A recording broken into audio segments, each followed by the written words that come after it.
আসসালামু আলাইকুম। আমি অ্যাডভোকেট মোহাম্মদ শরীফ আল কিবরিয়া। আজকে একটি ব্যতিক্রম ধর্মী টপিক নিয়ে আলোচনা করব। আমরা প্রায় জায়গাতেই শুনে থাকি যে মোবাইল কোর্টের মাধ্যমে বিভিন্ন জায়গায় সাজা দেওয়া হয়। তো আসলে এই মোবাইল কোর্ট আইনের মাধ্যমে সর্বোচ্চ কত বছরের সাজার বিধান এবং সর্বোচ্চ কত টাকা অর্থদণ্ডের বিধান রয়েছে এ ব্যাপারে আমাদের জানা নেই। তো টপিকটি সবাই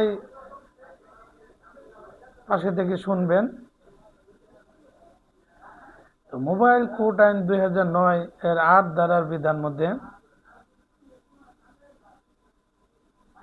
সর্বোচ্চ 2 বছর পর্যন্ত কারাদণ্ড দেওয়ার বিধান রয়েছে। আর অর্থদণ্ডের ব্যাপারে নির্দিষ্ট করে কোনো কিছু বলা নেই। অর্থদণ্ড যে কোনো পরিমাণ হতে পারে। আর এই অর্থদণ্ডে আদায়ের ক্ষেত্রে আপনার স্থাবর বা অস্থাবর সম্পত্তি বিক্রয়ের মাধ্যমে হলেও অর্থদণ্ড আদায় করা যাবে। অর্থাৎ আপনার স্থাবর বা অস্থাবর সম্পত্তি প্রয়োজন পড়লে বিক্রি করার মাধ্যমে হলেও অর্থদণ্ড আদায় করা হবে। ধন্যবাদ।